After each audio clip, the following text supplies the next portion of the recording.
আমার ভাইয়েরা, আজকে তাম পৃথিবীর দিকে তাকায় দেখেন, মুসলমান আর ইসলাম আলাদেরকে বিদায় করার জন্য তাম পৃথিবীর জালেমেরা ঐক্যবদ্ধ হয়েছে। এরপরও কি ওরা ইসলাম আর মুসলমান জমিন থেকে মুছে ফেলতে পারবে? ইসলামকে জমিন থেকে কেউ মুছে ফেলতে পারবে না। আমার আল্লাহ রাব্বুল আলামিন বলেন, ইউরিদুনা লিতুফিউ নূরাল্লাহি বিআফওয়াহিহিম আল্লাহু মুতিম্মু নূরিহি ওয়ালাউ কারিহাল কাফিরুন। আল্লাহ রাব্বুল আলামিন সূরা সফির ভিতরে জানায় দিলেন, কাফিরা চাই মুখের ফুৎকারে দ্বীনের আলোকে, ইসলামের আলোকে, কোরআনের আলোকে নিভাইয়া দিতে। আমার আল্লাহ রাব্বুল আলামিন বলেন, আল্লাহু মুতিম্মু নূরিহি, জমিনে দ্বীনের আলোকে, ইসলামের আলোকে, কোরআনের আলোকে আমি আল্লাহ রাব্বুল আলামিন প্রতিষ্ঠিত করেই ছাড়ব। যদিও কাফের বেঈমানদের অন্তরে যত ধরনের জ্বালা যন্ত্রণা হোক না কেন, কথা বলেন ঠিক কি না? এই জন্য তাম পৃথিবীর জালেমদের টার্গেট ইসলাম আর মুসলমানদেরকে হত্যা করে এই জমিন থেকে তারা ইসলামকে বিলীন করতে চায়, কথা বলেন ঠিক কিনা? ইসলামকে বিলুপ্ত করতে চায়। কিয়ামত পর্যন্ত পারবে? জালেমের নির্যাতন জুলুম যত বাড়বে, ইসলামের বিজয় তত নিকটে, কথা বলেন ঠিক কিনা? আল্লাহ এই জাতিকে হেদায়েত দান করুন, জোরে বলুন আমিন। এজন্য আজও কাশ্মীরে মুসলমানের রক্ত ঝরে, আজও ফিলিস্তিনিতে মুসলমানের রক্ত ঝরে, আজও চীনের উইঘুরে মুসলমানদের উপরে নির্যাতন জুলুম করা হয়, আজও পৃথিবীর আনাচে কানাচে শুধু মুসলমানের রক্ত দিয়া জালেমেরা হাত রাঙাচ্ছে, কথা বলেন ঠিক কিনা? নারায়ে তাকবীর, নারায়ে তাকবীর, বিপ্লব ইসলামের শত্রুরা। আমার ভাইয়েরা, পড়ুন রব্বানা লাকাল হামদ হামদান কাসীরান তাইয়িবান মুবারাকান ফি। লক্ষ কোটি দরুদ সালাম মানবতার শ্রেষ্ঠ বন্ধু বিশ্বনবী, বিশ্ব নেতা, যে নবী আইয়ুমে জাহিলিয়াতের যুগ আগমন করে অসভ্য মানুষগুলোকে সভ্য বানিয়েছেন, অভদ্র মানুষগুলোকে ভদ্র বানিয়েছেন, কোরআন নামের সংবিধান দিয়ে, কোরআনের রাজ কায়েম করে সোনালী যুগ উপহার দিয়ে মদিনার পাক ভূমিতে শায়িত আছেন। সে রাসূলের প্রতি দরদ ভরা কণ্ঠ নিয়ে পড়ছি দরুদ ও সালাম। সকলেই পড়ুন সাল্লাল্লাহু আলাইহি ওয়াসাল্লাম। সম্মানিত ভাইরা, আজকের প্রোগ্রামে আসতে পেরে, বসতে পেরে আপনারা খুশি না বেজার? কারা কারা বেজার? দু হাত তুলে দেখান তো দেখি। আলহামদুলিল্লাহ। আপনারা অনেকেই চালাক। চালাক শ্রোতাদের সামনে বড় ওয়াজ করে শান্তি পাওয়া যায়, কইতে কলিকাতা বুঝে নাই। আজকের এই প্রোগ্রামে আসতে পেরে, বসতে পেরে কারা কারা খুশি, মুখে নিয়ে হাসি, আওয়াজ দে বেশি। আল্লাহ নামের এমন একটি স্লোগান দেবেন, এলাকায় যদি কোনো বাতিল শক্তি থাকে তার কলিজায় যেন ভূমিকম্প সৃষ্টি হয়, এমন আওয়াজ তুলতে রাজি আছেন যারা? বীর মুসলমানের মতো দুটি হাত টান টান করে তুলে দেখান তো তারা। লিল্লাহে তাকবীর, লিল্লাহে তাকবীর। আল কোরআনের আলো, আল হাদিসের আলো, দুনিয়ার মুসলিম। আমার নেতা তোমার নেতা, আমার নেতা তোমার নেতা। লিল্লাহে তাকবীর। আল কোরআনের আলো, আল হাদিসের আলো, দুর্নীতির আলো।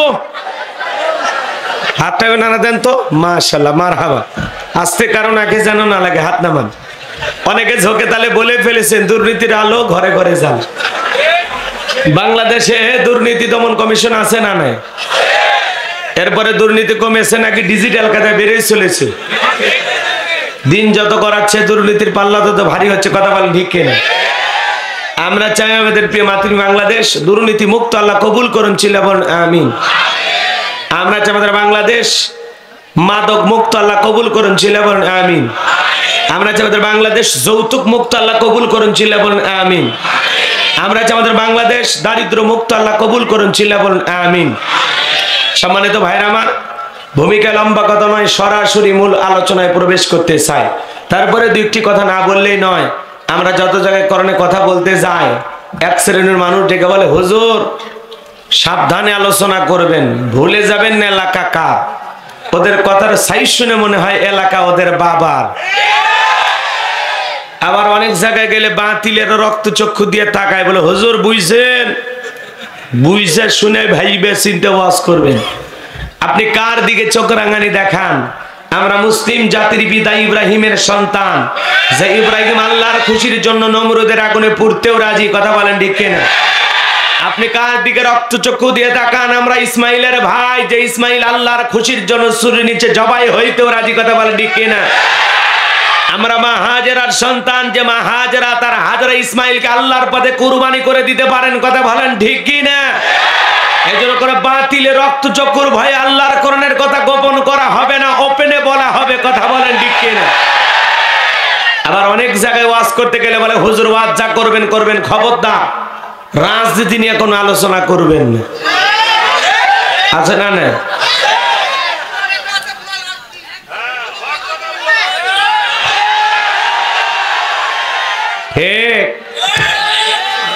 আচ্ছা,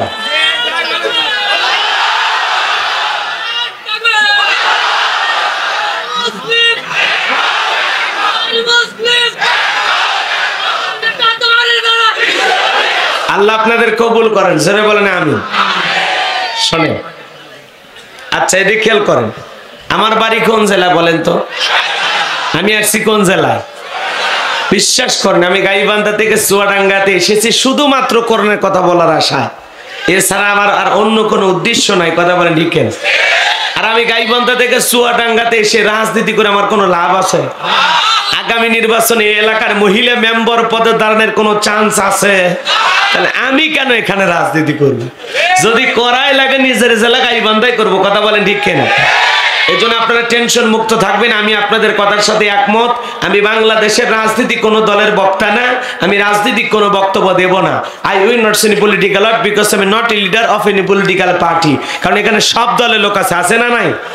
এখানে বসে আছেন আওয়ামী লীগ, বিএনপি, জাতীয় পার্টি, জামাত ইসলাম, জাসদ, বাসদ, চরমানে, আরশিদ, দানবেগে, ফোরপুরে, হাটহাজার, ওলামানি, জামাত, তাবলিগ, পাবলিক, ওলামানি, গণতন্ত্র, গণফোরাম, সমাজ, সুশীল সমাজ, বিকল্পতারা, এলজিবিটি, নাগরিক শক্তি, বিপিএল সোসাইটি, 4 দল, 14 দল, 8 দল, 19 দল, 20 দল, ইসলাম, বিএনএফ, বাংলাদেশ কংগ্রেস, যে পর্যন্তই থাক। বাংলাদেশে কত দল? 32 দল, 54 দল, শুনি 102 দল, ভিপি নুরের দল। এত দলীয় লোক সেখানে, আমি কি বোকা দলীয় আলোচনা করব?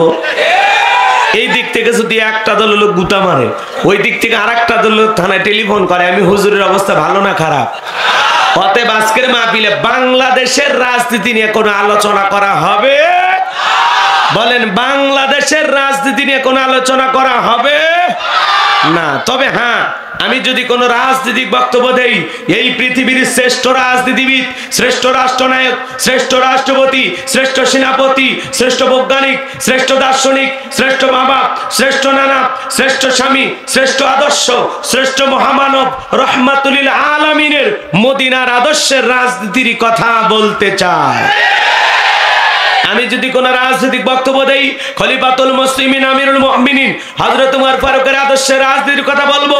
যে উমর ফারুক আল্লাহর জমিন, আল্লাহর আইনকে প্রতিষ্ঠিত করার জন্য নিজের কলিজার টুকরা ছেলেকে পর্যন্ত ছাড় দেয় না। এই কথা বলেন ঠিক কিনা? সেই মদিনাওয়ালার আদর্শের রাজনীতির কথা শোনার পর আপনার জন্য আবার চুলকানি আরম্ভ না হয়।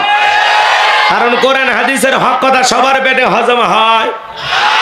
আপনারাই বলেন তো, সুদ করে সামনে যদি সুদের বিষয় নিয়ে আলোচনা করা হয়, ও কিছু চুয়াডাঙ্গা শহর থেকে মিষ্টি নিয়ে এসে বলবে হুজুর হ্যাঁ করেন একটু মিষ্টি খান, নাকি বলবে এই হুজুর আইসা সুদের বাস করে আমার সুদের ব্যবসায় লাল বাতি জ্বালাইছে। কথা বলেন ঠিক কিনা?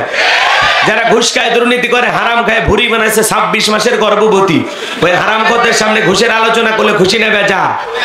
যারা বেনামাজি, নামাজ পড়ে আসার খাইয়া পইরেও আল্লাহ সিজদা দেয় না, ওদের সামনে নামাজের ওয়াজ করলে খুশি না বেজা? যে সমস্ত মা বোনের বোরকা পরে না, পর্দা করে না, বুকে ওড়না পর্যন্ত নেয় না, জিন্সের প্যান্ট গেঞ্জি পরে রাস্তাতে হাইটে যায়, পিছন দিক দিয়ে তাকালে মনে হয় দুটো সুপারি গাছ দাঁড়িয়ে আছে।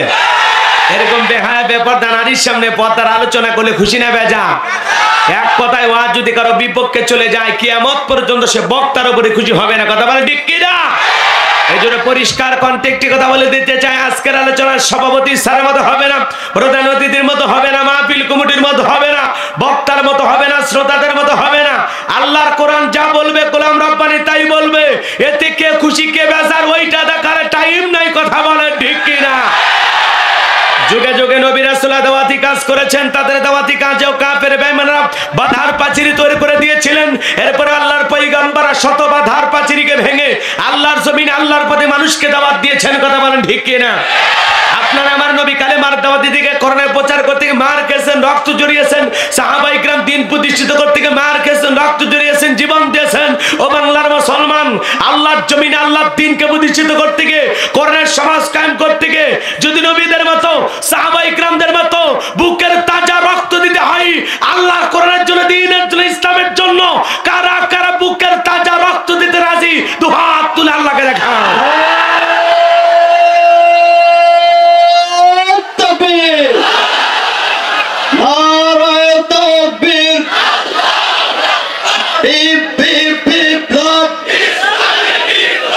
আমার নেতা তোমার নেতা বিশ্ব নবী মুস্তাফা।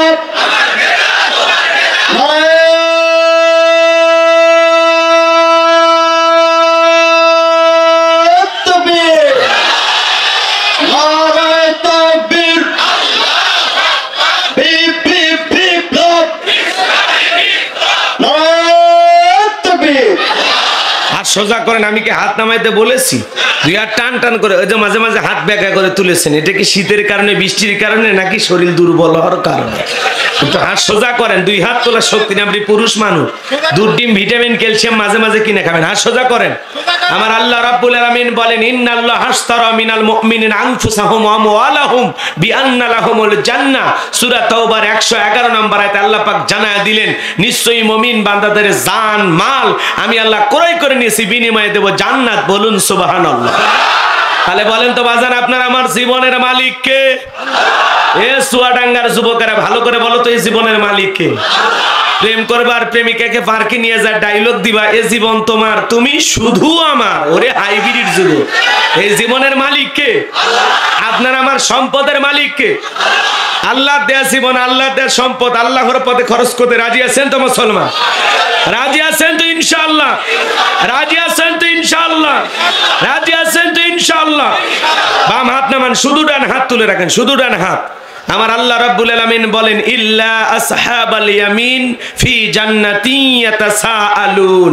ডানপন্থী যারা জান্নাতের বাগানে থাকবে তারা, ডানপন্থী যারা আল্লাহর প্রিয় তারা। বলেন সুবহানাল্লাহ। কোনো কথা হবে না। কিছুক্ষণ আগেই বলেন হুজুর জীবন দিতে রাজি, রক্ত দিতে রাজি।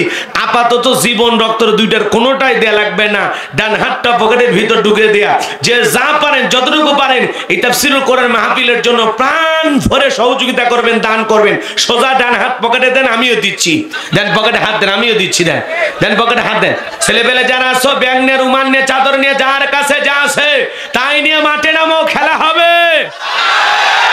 খেলা হবি, খেলা হবি। ছেলে পেলে আপনাদের মাঝে যাবে, প্রাণ ভরে আপনারা দান করেন। সোজা পকেটে হাত দেন, দেন আমিও দিচ্ছি। 2000, 5000, হ্যাঁ 1000, 2000, 5000, 10000, 1 লাখ, 2 লাখ, যে যা পারেন আল্লাহর রাস্তায় প্রাণ ভরে দান করবেন। 10 লাঠি আকার বোঝা আল্লাহ সবাইকে দান করে তৌফিক দান করুক। জোরে বলেন আমিন। ভাই সবাই পকেটে হাত দেন। 10, 20, 50, 200, 100, 500, 2000, 5000, 10000, 1 লাখ, 2 লাখ, যে যা পারেন আল্লাহর রাস্তায় ব্যাগের ভিতর টাকা দান করেন। খবরদার কেউ যেন আমার বিড়ি ম্যাচ দিন না। 2014 সালে ওয়াজ করতে গেছিলাম রংপুর তারাগঞ্জ। ওই যে এই ছেলে টাকা রাখো, এখানকার টাকা নিতে বলছি তোমার, টাকা রেখে দাও। হ্যাঁ ওই দিকে যাও তোমরা, এখানকার দায়িত্ব আমার। যাও, এখানে যা আসবে সব আমি দেখবো। ছেলেবেলা আপনাদের মাঝে গেছে, প্রাণ ভরে দান করেন। ভাই তো রংপুর তারাগঞ্জে 2 প্যাকেট বিড়ি দিয়েছিল, দিয়ে লেখা দিয়েছে 1 প্যাকেট মাহফিল কমিটির আর 1 প্যাকেট বক্তা। কত বড় শয়তান চিন্তা করেন। পবিত্র কোরআনুল কারীমের 108 নম্বর সূরা, মোট আয়াত আছে 3টি, রুকু আছে 1টি। বিশ্ব নবীর মক্কার জিন্দেগিতে এই সূরাটি নাজিল হয়েছে। জবান ছেড়ে সবাই একটু মহব্বতে আমার সাথে পড়ুন। আউযু বিল্লাহি মিনাশ শাইতানির রাজিম। বিসমিল্লাহির রাহমানির রাহিম। বিতাড়িত মুর্দা শয়তানের কাছ থেকে আল্লাহ পাকের কাছে আশ্রয় প্রার্থনা চাচ্ছি। পরম করুণা অসীম দয়ালু আল্লাহ পাকের নামে শুরু করছি। শোনেন, অনেকে মনে মনে ভাবতেছেন হুজুর সূরা কাউসার থেকে ওয়াজ করবেন, এটা যদি বুঝতাম তাহলে কষ্ট করে আপনার মাহফিলে আসতাম না। আচ্ছা বলেন তো, কোরআন যত শুনবেন চর্চা কমে না বাড়ে? আকর্ষণ কমে না বাড়ে? কোরআনুল কারীমের ভিতরে আল্লাহ পাক যে আকর্ষণ দিয়েছেন কিয়ামত পর্যন্ত আকর্ষণ কমবে না, বলেন সুবহানাল্লাহ। এজন্য কোরআন যত শুনবেন তত চর্চা লাগবে, ভালো লাগবে। আল্লাহ পাক ঈমানটাকে বাড়ায়া দিবেন। ওয়াইজা তুলিয়াত আলাইহিম আয়াতুহু যাদাতুহুম ঈমানা। কোরআন শুনলে ঈমানটা বৃদ্ধি পায়, ঈমানটা বেড়ে যায়, বলেন সুবহানাল্লাহ। তো জবান ছেড়ে যারা পারেন, এমন কেউ নাই এই সূরাটি জানে না। আজকের আলোচনা শোনার পর আপনার ভালো লাগবে, কারণ এই সূরাটি আপনার মুখস্থ আছে, আপনার জানা আছে। আর জানা বিষয় যত শুনবেন চর্চা কমে না বাড়ে? অনেকে মনে মনে ভাববেন হুজুর এই সূরার আলোচনা আমি তো আগে বুঝতাম না। হয়তোবা আপনি যেভাবে জানেন আমি সেভাবে জানি না। আজকে আমি যেভাবে বলবো আপনি হয়তো ওইভাবে জানেন না। এক একটা ফুলের এক একটা সুঘ্রাণ।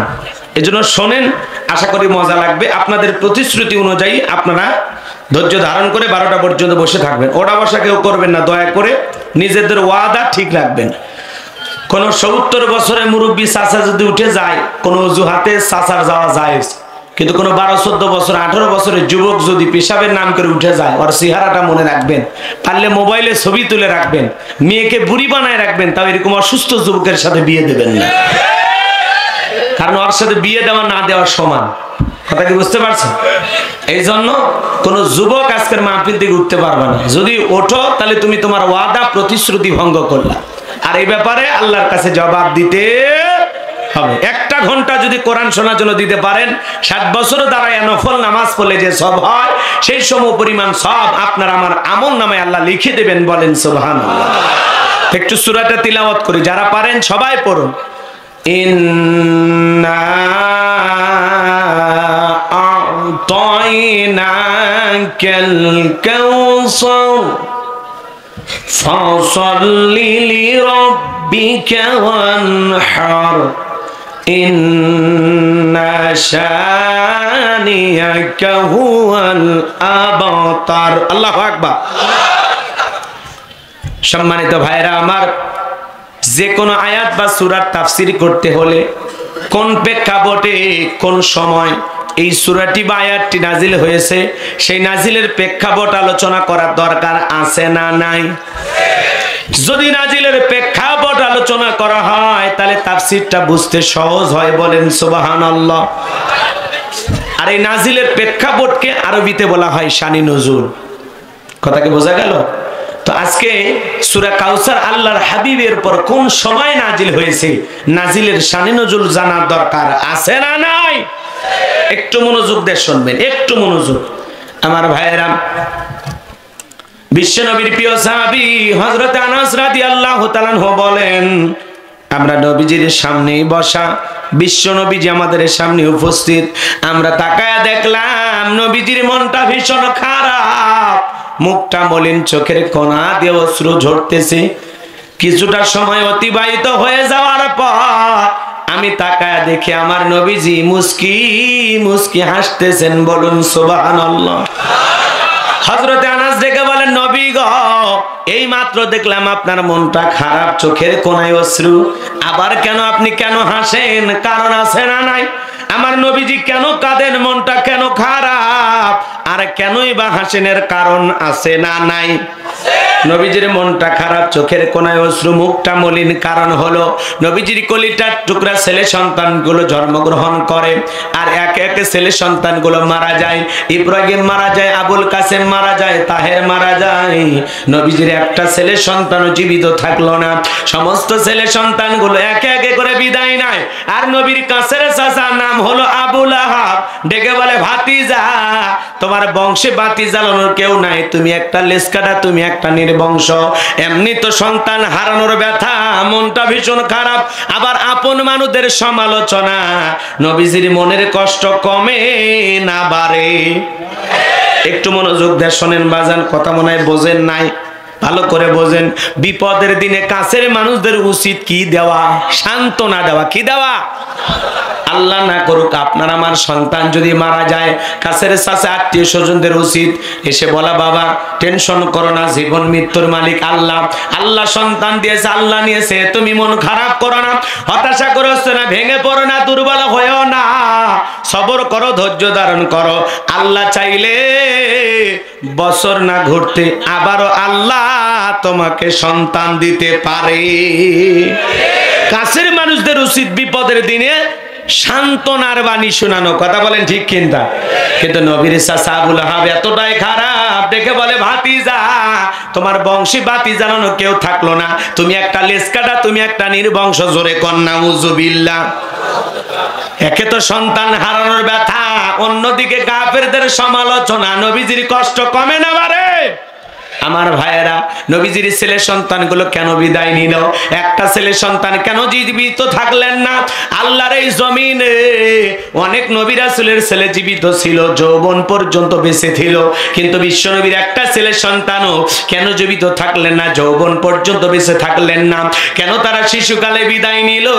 নবীজির একটা ছেলে সন্তানও কেন আল্লাহর এই দুনিয়ায় জীবিত থাকলো না?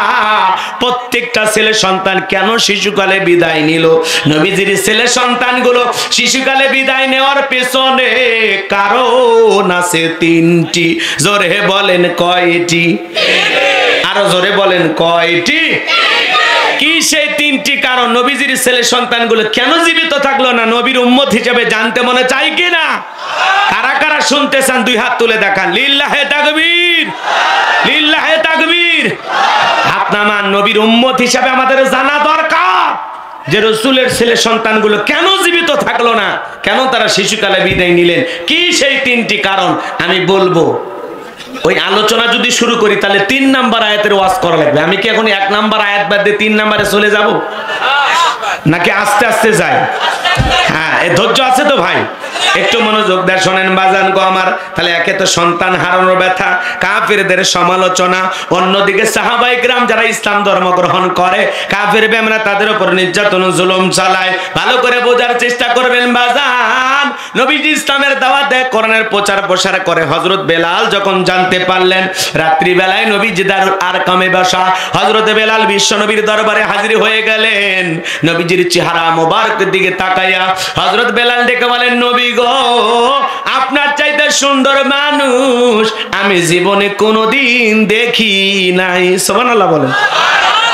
আপনার আমার নবী কতটা সুন্দর জানেন? হযরতে জাবের রাদিয়াল্লাহু তাআলা আনহু বলেন, পূর্ণিমার রাত আমি রাসূলের বাড়িতে গেলাম, সেদিন দেখেছিলাম চাঁদ উদয় হয়েছে দুইটা, একটা চাঁদ আসমানে আর একটা চাঁদ জমিনে।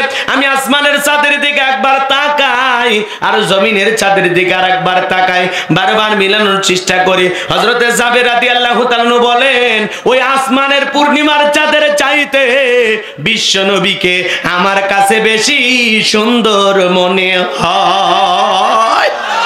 জোরে বলেন সুবহানাল্লাহ। আপনার আমার নবী কতটা দামি জানেন? চুয়াডাঙ্গাবাসী একটু মনোযোগ দিয়ে শোনেন। আজকে নবীর সম্মান মর্যাদা অনেকেরই জানা নাই। এক জায়গায় ওয়াজ করতে যা বললাম, ভাই বলেন তোমার নবীর নাম কি? বলে হুজুর আব্দুল কাদের জিলানী। পীর সাহেবের নাম মুখস্থ আছে কিন্তু দয়ার নবীর নামটা জানা নাই। আপনার আমার নবী কতটা সুন্দর জানেন? আম্মা জান আয়েশা রাদিয়াল্লাহু তাআলা আনহা বলেন, ও দুনিয়ার মানুষ যারা ইউসুফ নবীর চেহারার দিকে তাকাইয়া আপেল কাটতে গিয়ে আঙ্গুল কেটে ফেলে দিয়েছে, ওরা যদি বিশ্ব নবীর চেহারা মোবারকের দিকে তাকাইতো, শুধু আঙ্গুল নয়, আঙ্গুল কাটতে কাটতে, হাত কাটতে কাটতে কখন যে নিজের কলিজা কেটে দুভাগ করে ফেলতো, মুহূর্তের জন্য টের পাইতো না। আপনার আমার নবী এতটাই সুন্দর। আম্মা জান আয়েশা বলেন, ও দুনিয়ার মানুষ, তোমাদের একটা সূর্য আছে, আমি আয়েশারও একটা সূর্য আছে। তোমাদের সূর্য উদয় হয় দিনের বেলায় আর আমি আয়েশার সূর্য উদয় হয় রাতের বেলায়। আল্লাহু আকবার বলেন। আম্মা জান একদিন সেলাইয়ের কাজ করতেছেন, হাত থেকে সুইটা পড়ে গেল, বাতিতে কোনো তেল ছিল না, বাতি জ্বালাইতে পারলেন না। রাত্রে বেলায় আম্মা জান আয়েশা বইসা থাকলেন। নবীজি যখন এশার সালাত আদায় করার পর ঘরের ভিতরে প্রবেশ করলেন, সর্বপ্রথম ঘরে ঢুকে আম্মা জান আয়েশাকে সালাম দিলেন। নবী ঘরে ঢুকে তার স্ত্রীকে কি দিলেন? আমরা কি দেই? কথা কয় না কে? আল্লাহ রসুল যদি ঘরে ঢুকে তার প্রিয়তমা স্ত্রীকে সালাম দেন, নবীর উম্মত হিসাবে এই আমল আপনার আমার বাড়িতে থাকা দরকার আছে না না? রসুল তার স্ত্রীকে সালাম দিয়েছেন, আপনিও আপনার স্ত্রীকে ঘরে যায় সালাম দিবেন। আসসালামু আলাইকুম রহিমা, কেমন আছো সোনা? ঘরের দরজাটা খোলো না, আমি তোমার লিটনের বাপ, তোমার দিওয়ানা। বউ খুশি হয়ে দরজা খুলে দেবে। কথা মানে ঠিক কিনা? প্রথমে সালাম দিবেন। সালাম আছে যেখানে শান্তি আছে, সালাম আছে যেখানে সমাধান আছে। স্বামী স্ত্রীর মধ্যে সালাম আদান প্রদান হলে ভক্তি, বিশ্বাস, ভালোবাসা বেড়ে যায়। কথা বলে ঠিক কিনা? স্বামী স্ত্রীর মধ্যে সালাম আদান প্রদান হলে আল্লাহর পক্ষ থেকে রহমত নাজিল হয়। বলেন আল্লাহু আকবার। স্ত্রীকে সালাম দেবেন, প্রথমে বউকে সালাম দেবেন। একেবারে যদি ময়দান ফাঁকা থাকে হাত ধরে মুসাফা করবেন, তারপরে কোলাকুলি সেরে নেবেন। পারবেন না? বউকে যদি মুসাফা, এদিক প্রথমে সালাম, এরপরে মুসাফা, এরপরে যদি কোলাকুলি করতে পারেন, আপনাদের দাম্পত্য জীবনে কোনোদিন অশান্তি আসবে? খালি শান্তি পাবেন জীবনে। সুন্নত আমল করা লাগবে। কথা কয় না কে? পারবো তো ইনশাল্লাহ, পারবো তো ইনশাল্লাহ। কিন্তু আমাদের ব্যবহার খারাপ। কিছু কিছু ছোট লোক আছে বাড়ির যা চিল্লায়, এ রুবেলের মায়ে দরজা খোল, বেশি দেরি হলে দরজা ভাঙ্গে ফেলে দিয়া, তোর পিঠের উপর কি যে হবে রে। ভিতর থেকে বউ কয় এটা স্বামী না, সেকেন্ড আজরাইল। কারণ ওর ব্যবহার ভালো না। কথা বলেন ঠিক কিনা? এরকম বউ অবশ্য আপনারা পাননি। রাগ করতেছেন মনে হয়? মনোযোগ দিয়ে কথাগুলো শোনেন বাজান গো আমার। স্বামী স্ত্রীর মধ্যে সালাম আদান প্রদান হলে জীবনে শান্তি আছে না নাই? দাম্পত্য জীবনে সুখী হইতে চাইলে 4টা সুন্নত পরিবারে আমল করা লাগবে। কয়টা কয়টা কয়টা কয়টা? 4টা সুন্নত আমল করলে আপনাদের দাম্পত্য জীবনে কোনোদিন তালাকের মতো ঘটনা ঘটবে। এই 4টা সুন্নত কি কি শুনবেন। এখন বলতে গেলে তো আলোচনা একটু এলোমেলো হয়ে যাবে। অতএব মনে করে দিবেন শেষ সময়। যদি শেষে মনে করে দিতে পারেন আমি বলে দেবো ইনশাআল্লাহ। তাহলে স্ত্রীকে সালাম দিতে পারবো তো ইনশাআল্লাহ? হ্যাঁ, আজকেই যা চালু করে দিবেন। আসসালামু আলাইকুম। বউ বলবে কারে সালাম দিলা?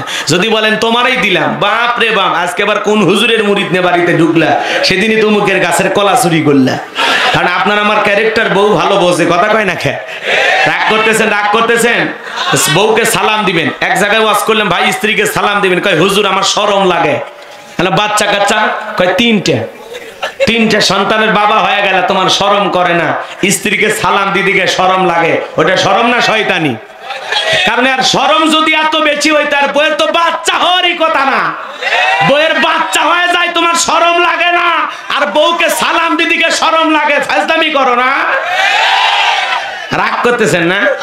সামনের দিকে যাই বাজান, একটু মনোযোগ দিয়ে কথাবার্তা, একটু আলোচনা শোনার চেষ্টা করেন বাজান। একটু মনোযোগ দিয়ে গুনাহগারে কথাগুলো শুনে যান। আমাদের আয়েশা রাদিয়াল্লাহু তাআলা বলেন, বিশ্বনবী যখন ঘরের ভিতরে প্রবেশ করলেন, নবীজির চেহারার আলোতে সুইটা কই পড়ে আছে আমি পরিষ্কার দেখতে পেয়েছি। আপনারা আমার নবী কতটা দামি নবী জানেন? কেমন দামি নবী পাইছি, কেমন নবীর উম্মত আমরা হয়েছি। যে নবী হ্যাঁ বললে পুরো পৃথিবীবাসীর জন্য আল্লাহ পাক হালালে পরিণত করে দেয়। যে নবী না বললে পুরো পৃথিবীবাসীর জন্য আল্লাহ পাক হারামে পরিণত করে দেয়। আসমানের চাঁদের দিকে ইশারা করলে চাঁদ 2 টুকরো হয়ে যায়। জমিনে পা তুললে মাওলা পাকের আরশে আজিমে পৌঁছে যায়। সুবহানাল্লাহ বলেন। যেই ছাগলের স্তনে দুধ নাই, জান্নাতি হাত মোবারক লাগায় দিলে দুধে পরিপূর্ণ হয়ে যায়।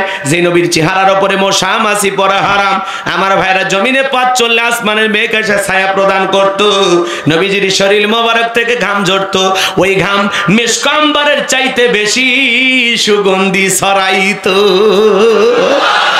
সেই নবীর কাছে হযরত বেলাল কথা মনে আছে না নাই? ভুলে গেছেন মনে হয়। ভালো করে বোঝেন বাজান গো আমার। হযরত বেলাল ডেকে বলে, নবী গো, আপনার চাইতে সুন্দর মানুষ আমি কোনোদিন দেখি নাই। ও নবী, আপনি কালেমার দাওয়াত দেন, ইসলামের প্রচার প্রসার করেন, আমার একটু কালেমা পড়ে মুসলমান বানায়া দেন। বিশ্বনবী পড়ায়া দিলেন, আশহাদু আল্লা ইলাহা ইল্লাল্লাহু ওয়া আশহাদু আন্না মুহাম্মাদান আবদুহু ওয়া রাসূলুহু। আরো জোরে। হযরত বেলাল কালেমা পড়ে মুসলমান হয়ে গেল। নবী ডেকে বলে, বেলাল রে, কালেমা পড়ে মুসলমান হয়েছো, এ কথা এখন গোপন রাখা লাগবে, প্রকাশ করা যাবে না, কারণ ইসলামের অবস্থা এখন ভালো না। ইসলামের অবস্থা কি সবসময় ভালো ছিল? কথা কন না কেন? আজকে তাম পৃথিবীর দিকে তাকায় দেখেন, ওই জালেমদের টার্গেট ইসলাম আর মুসলমান। ওই ফিলিস্তিনিতে মুসলমান মারে কারা? ওই ইসরায়েলি জালেমেরা। বাইতুল মুকাদ্দাস দখল করে রেখেছেন। চীনের দিকে তাকায় দেখেন, উইগুরের মুসলমানকে মারে কারা? ওই চায়নার জালেমেরা। উইগুরের মুসলমান যখন রমজান মাসে রোজা পালন করে, প্রকাশ্যে ধরে নিয়ে যা দিনের বেলায় মুখের ভিতরে মদ ঢুকে দিয়ে রোজা নষ্ট করার চেষ্টা করে। শুধু কি তাই? মুসলমান মুখে দাড়ি রাখে, মুসলমানকে ধরে নিয়ে যায় মুসলমানের দাড়িগুলো কেটে দেয়। মুসলমানকে ধরে নিয়ে যাও, ওই উইগুরের মুসলমানের বর্বরতা, নির্যাতনের, জুলুমের কথা মুসলমানদেরকে ধরে নিয়ে যায়, দেখের পোশাক গুলো কইলা হাত পা শরীর থেকে কেটে কেটে আলাদা আলাদা করে, মুসলমানের দেহটাকে উলঙ্গ করে আচ্ছা মতো গুলি মেরে দুনিয়ার থেকে বিদায় করে দেয়। এরপরে হাজার নির্যাতন জুলুম সহ্য করার পরেও মুসলমানদেরকে ওরা ইসলাম থেকে ফিরাইতে পারবে না। বলেন আল্লাহু আকবার। আজও তাম পৃথিবীতে মুসলমানেরা জালেমের জুলুমের শিকার। কাশ্মীরে মুসলমানেরা মার খায়, ভারতে গরু গোস্ত খাওয়ার অপরাধে মুসলমানেরা মার খায়, কালেমার আওয়াজ দেওয়ার কারণে মুসলমানেরা মার খায়, আল্লাহর জমিনে আল্লাহর দ্বীনকে প্রতিষ্ঠিত করার কথা বলে মুসলমানেরা মার খায়। কথা বলেন না কেন? রাগ করতেছেন মনে হয়? ইসলামের অবস্থা সবসময় ভালো থাকে? আজকেও ইসলাম মানতে গিয়ে হাজারো মানুষ বিপদের শিকার, নির্যাতন, জুলুমের শিকার। কথা বলে ঠিক না? চিন্তা করেন, নায়িকা গ্রেফতার হয়, 3-4 ঘন্টার মধ্যে বের হয়ে আসে। কি পাওয়ার গো তাদের! কথা কয় না কে? বলা হচ্ছে তারা গর্ভবতী, এই জন্য ছেড়ে দেওয়া হলো। আছে না? আছে না? আহা, কার কত নিরপরাধ আলেম আজকে জুলুমের শিকার। মানবতার জীবন যাপন করতেছেন, বছরের পর বছর কেটে যাচ্ছে।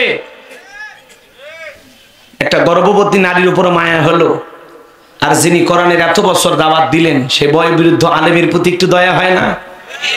ছেড়ে দেন না, সামনে রমজান, ছেড়ে দেন না। আল্লাহ কবুল করেন, জোরে বলেন আমিন। আমাদের কলিজার টুকরা যে সমস্ত ভাইয়েরা আছেন, আজকে আলেমদের পরিবার, স্ত্রী স্বামী থাকার পরেও স্ত্রী বিধবার মতো জীবন যাপন করতেছে, সন্তানগুলো বাবা থাকার পরে এতিমের মতো জীবন যাপন করতেছে। কথা বলেন ঠিক কিনা? একটা নায়িকা যদি হঠাৎ গ্রেফতার হয়ে সাথে সাথে 3-4 ঘন্টার মধ্যে বের হয়ে আসতে পারে, আজকে বছরের পর বছর আলেমেরা জেলখানায় বন্দী, আপনাদেরকে একটু মায়া লাগে না? ছেড়ে দেন না। তাম বাংলাদেশের মানুষ খুশি হয়ে আপনাদের জন্য দোয়া করবে। কথা বলেন ঠিক কিনা? একটু ইহসান করেন, একটু ইহসান করেন। আল্লাহ এ জাতিকে সঠিক বুঝ দান করুন, জোরে বলুন আমিন। আরো চিল্লায় বলুন আমিন। ভাইরে ভাই, নায়ক নায়িকার পাওয়ার আছে, হুজুরদের কোনো পাওয়ার নাই। কথা বলেন এখন, কিন্তু মনে রাখবেন, নায়ক নায়িকারা দুনিয়াতে পার পাবে, কথা কয় না কেন? আখিরাতে পার পাওয়ার উপায় আছে। আর আলেমেরা দুনিয়াতে বিপদে পড়বে, কিন্তু আল্লাহর আখিরাতে আল্লাহ আমাদেরকে ছাড় দিয়ে কই দেবেন? জান্নাত দেবেন। সুবহানাল্লাহ। এজন্য দুনিয়ার ক্ষণিকার নির্যাতন, জুলুম, ক্ষণিকের একটু কষ্ট, এটা আমাদের মেনে নেওয়া লাগবে। কথা বলে ঠিক কিনা? আরে ভালো কথা বলতে গেলেও মানুষ আপনার আমার বিরুদ্ধে সমালোচনা করবে। হুজুর ওয়াজের ভিতরে নায়িকা কেমনে ঢোকে? ভাইরে, বাস্তবতা তো তুলে ধরতেই হবে। কথা বলে ঠিক কিনা? একটা নায়িকা 3-4 ঘন্টার মধ্যে জেলখানা থেকে বের হয়ে আসে, হ্যাঁ? চিন্তা করেন, তাহলে আলেমদের এই অবস্থা কেন? কথা বলেন না কেন? তাদেরকে একটু জামিন দেয়া যায় না? তাদের প্রতি একটু ইহসান করা যায় না? দেন, সামনে রমজান মাস, তাদেরকে বের করে দেন, তারা বের হয়ে আসুক। রমজানের পরে ঈদ আসবে, তারা পরিবারের সাথে ঈদ করুক। কথা বলেন না কেন? আল্লাহ আমাদের জাতির অভিভাবক যারা আছে তাদেরকে আল্লাহ সঠিক বুঝ দান করুন, জোরে বলুন আমিন। আরো জোরে বলেন আমিন, আরো চিল্লা বলেন আমিন।